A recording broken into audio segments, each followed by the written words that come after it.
Hello students, welcome back to career forum YouTube channel. Students, हम आज के video में एरर डिटेक्शन सीरीज को आगे बढ़ाते हैं और आज हम डिस्कस कर रहे हैं पार्ट 3 ऑफ एरर डिटेक्शन और स्टार्ट करते हैं हमारे सेशन को आज के पहले क्वेश्चन से।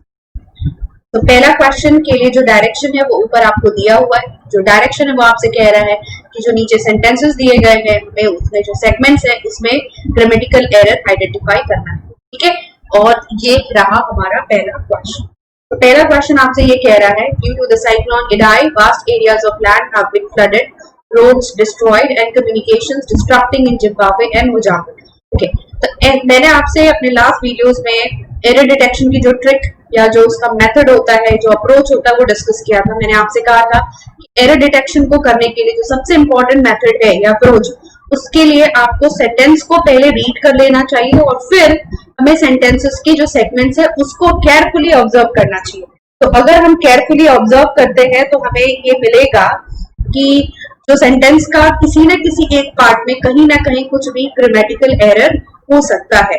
तो हम पहले सेंटेंस को देख लेते हैं कि ये क्या बात कर रहा है आपसे। ड्यू टू साइक्लोन इडाई, हम यहाँ सेगमेंट्स को देखते हैं। हमने सेंटेंस रीड कर लिया है, हम सेंटेंस को यहाँ पे देखते हैं। ड्यू टू साइक्लोन इडाई, तो यहाँ पे ये रीजन दे रहा है किसके लिए, इस पर्टिकुलर साइक्लोन के लिए इडाई। तो हमें यहाँ पे दो आर्टिकल यूज करना है जो बिल्कुल करेक्ट है। Vast areas of land have been flooded, flooding हुई है, कहाँ पे हुई है, vast areas of land. Basically यहाँ जो हमारा सब्जेक्ट है वो ये एरियाज है, मतलब काफी सारे एरियाज की बात की जा रही है, जो कि आप अगर आप देखोगे तो आपको बेसिकली क्या दिखेगा, प्लूरल दिख रहा है। इसका मतलब ये है यहाँ पे बिल्कुल एप्रोप्रिएट। आगे बढ़ेंगे तो क्या मिल रहा है, roads destroyed and communication distracting in Zimbabwe and Mozambique. यहाँ स्टूडेंट्स पैरेललिज्म की एरर दी हुई है। पैरेललिज्म में जो सेंटेंस का कॉम्पोजिशन होता है वो हमें सिमिलर पैटर्न में यूज करना होता है। आप यहाँ देख रहे हैं कि यार हमने डिस्ट्रॉयड लिखा है, have been destroyed, flooded and destroyed, मतलब हमने यहाँ पे पास्ट पार्टिसिपल फॉर्म यूज किया हुआ है। ओके, तो जब आप यहाँ पे V3 फॉर्म यूज कर रहे हैं और यहाँ फिर आप अचानक आके V4 फॉर्म यूज कर रहे हैं, तो ये गलत हो गया। हम जब यहाँ हैव डिस्ट्रॉयड कर रहे हैं तो यहाँ भी हैव डिस्ट्रक्टेड का ही सेंस आना चाहिए था। तो कम्युनिकेशन डिस्ट्रक्टेड होना चाहिए था, जो कि यहाँ पर गलत दिया हुआ है। तो अगर आप सेगमेंट वाइज ईच जाते तो आप इजिली फोर्थ पार्ट को में एरर आइडेंटिफाई कर सकते हैं। क्लियर? तो हमारा जो एरर है वो fourth part. Am I clear? Okay, तो यहाँ पे आपको ध्यान रखना है पैरेललिज्म का पॉइंट। ठीक है, जब भी पैरेललिज्म आएगा तो जो कॉम्पोजिशन होता है सेंटेंस का वो ध्यान में रखना होता है और कॉम्पोजिशन हमें सिमिलर रखना है, ये ध्यान में आपको रखना होता है। अगर हम प्रेजेंट पास्ट पार्टिसिपल यूज कर रहे हैं तो दूसरा भी सेम फॉर्म में ही होना चाहिए। Have been flooded, have been destroyed, have been destructed. Clear? Fine, move करते हैं नेक्स्ट सेंटेंस की तरफ। No one inform me that you would be absent. इस सेंटेंस में को भी अगर आप सेगमेंट वाइज देखोगे तो क्या कह रहा है आपसे, no one inform me that you would be absent. किसी ने मुझे इन्फॉर्म नहीं किया था कि तुम एब्सेंट होगे। अब आपको यहाँ पे जो बात ध्यान में रखनी है वो इस वुड को लेना है। ये वुड किसका पास्ट होता है? अगर मैं विल के पास्ट की बात करूं तो विल का पास्ट हम क्या लिखते हैं, वुड। इसका मतलब जो सेंटेंस है वो आपको पास्ट रिफ्लेक्ट कर रहा है। पर यहाँ जो वर्ब आपको दिया हुआ है ये V1 फॉर्म यानी कि प्रेजेंट डिनोट कर रहा है, तो ये ऑब्वियसली क्या हो गया, गलत हो गया। जब आपका सेंटेंस आपको पास्ट रिफ्लेक्ट कर रहा है तो आप यहाँ पे V1 फॉर्म का यूज नहीं कर सकते।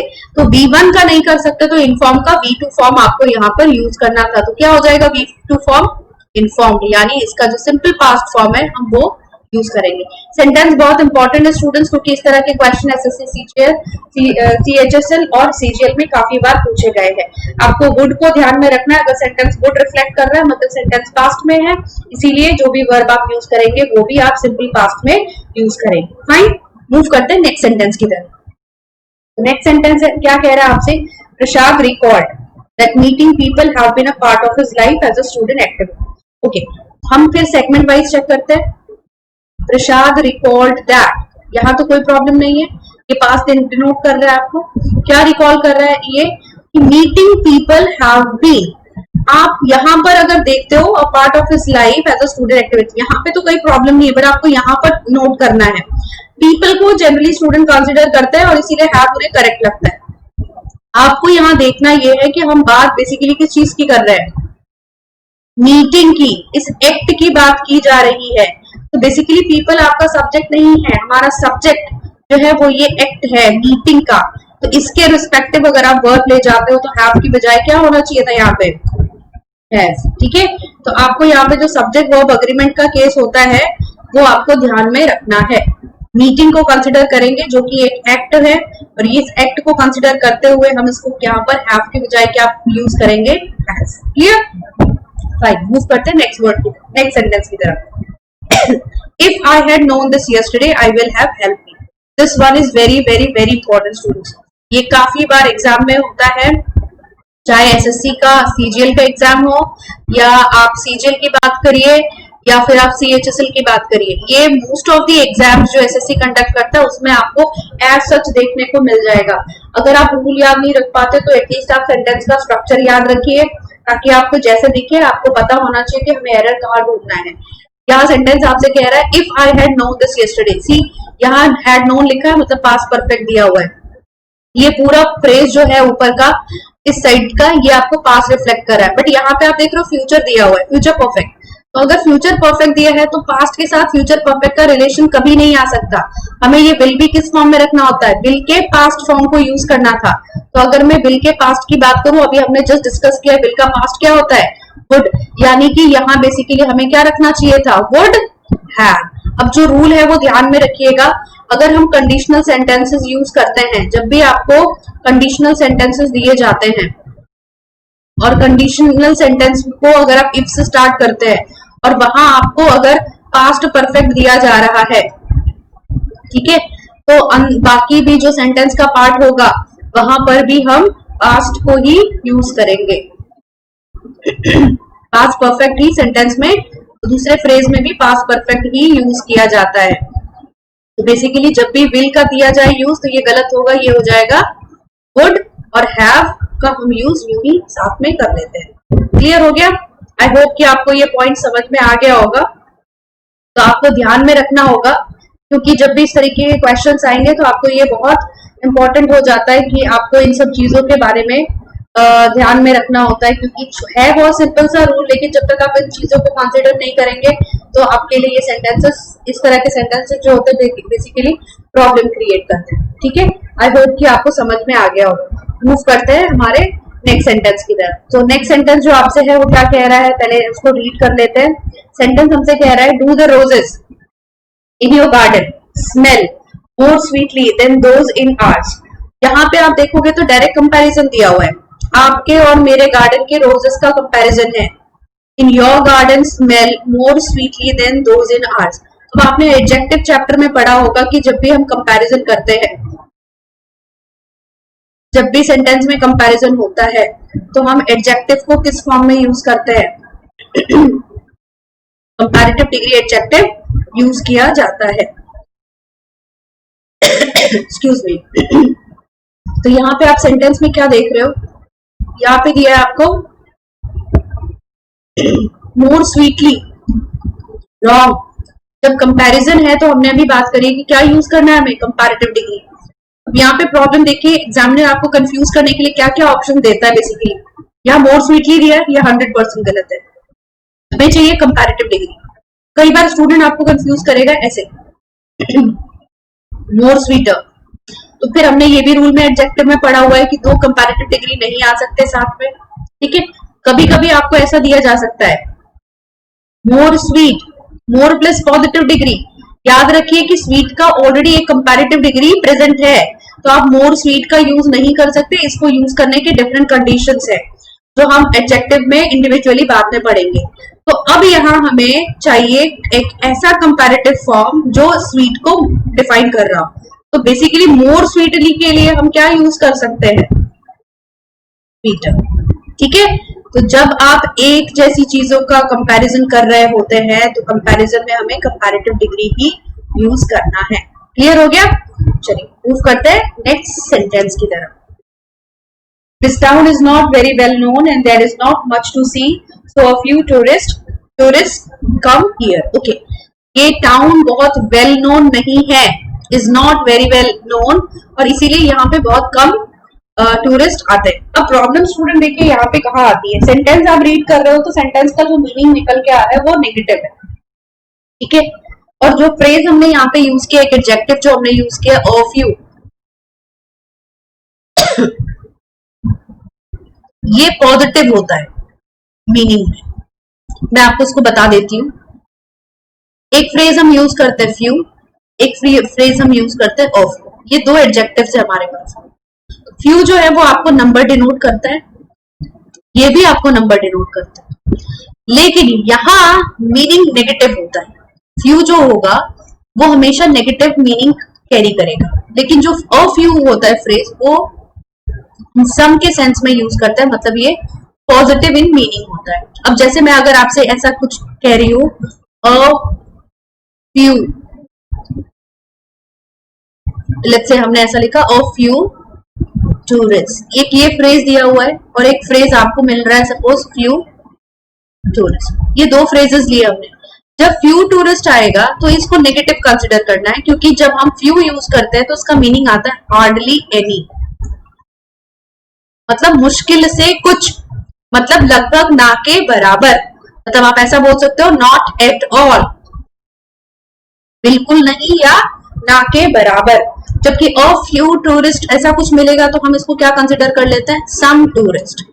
अब यहाँ पे आपसे कहा गया है कि वो बिल्कुल भी वेल नोन नहीं है, नहीं है तो यहाँ पे कितने टूरिस्ट आएंगे, सम आएंगे या ना के बराबर आएंगे, ना के बराबर, यानी कि यहाँ पे ऑफ यू गलत था, हमें रखना था यहाँ पे फ्यू। तो अगर आप सेगमेंट वाइज जाते तो आप इजीली थर्ड पार्ट को डिटेक्ट कर सकते थे, बिकॉज यहाँ ऑफ यू दिया है जो कि गलत है, यहाँ हमें क्या चाहिए सिर्फ। क्लियर हो गया?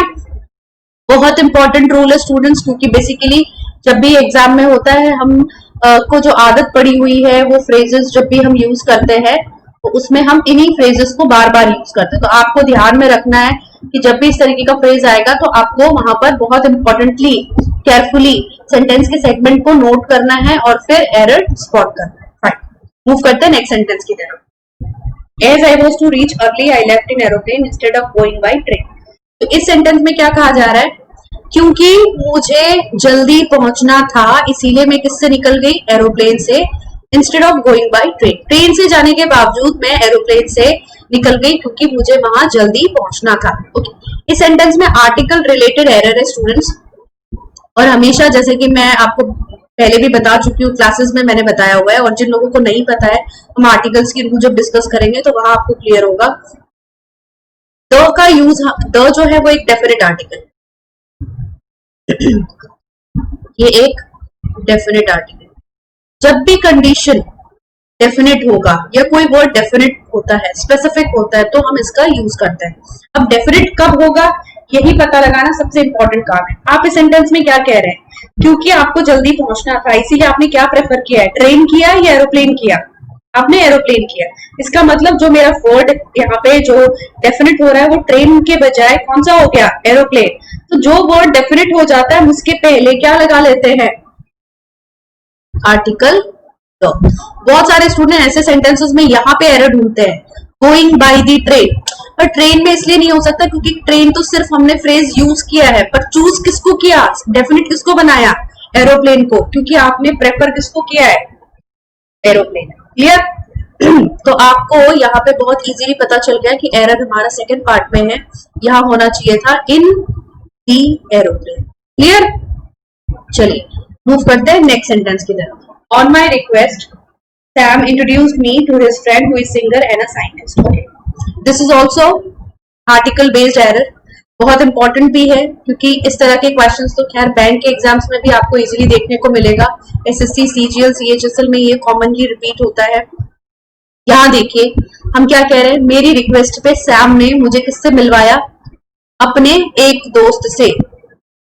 कितना दोस्त है यहाँ पे, एक ही पर्सन है हमारे पास, लेकिन वो एक ही बंदा क्या है, सिंगर भी है, आपको दिख रहा है, और वो वही बंदा क्या है, साइंटिस्ट भी है। तो आपको यहाँ जो रूल है वो याद रखना है। अगर आप दो नाउन या दो सब्जेक्ट कुछ भी कह लीजिए, ठीक है, यहाँ इस फ्रेंड के लिए ये दो सब्जेक्ट यूज हो रहे हैं, दो नाउन अगर आप एक ही पर्सन को डिनोट करने के लिए यूज करते हैं, अगर